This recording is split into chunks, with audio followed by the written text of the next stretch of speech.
I am Swati Bedekar. Welcome to Pimpri Chinchwad University's Study Buddy program. Today we are going to learn more about CET entrance examination and results and application forms thereafter. Once results are declared, application process will start. CET website will have application form.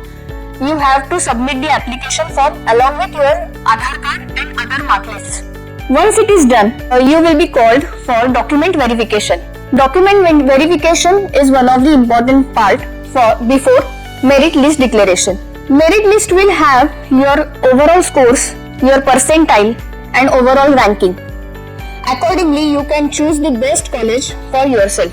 CET website will also have an information brochure where you will get an information about top-notch colleges in Pune and in Maharashtra.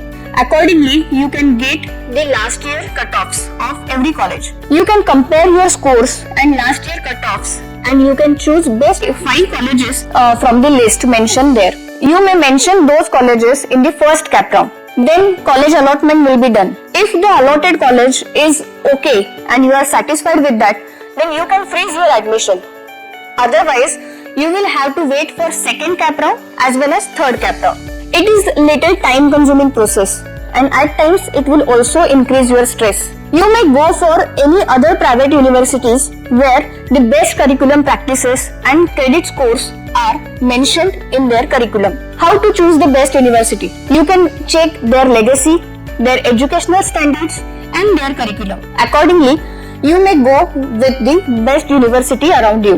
We at Pimpri Chinchwad University accept the CET scores. Our admissions are open till 15th of July and our college will start from 16th of August. All the best. Thank you.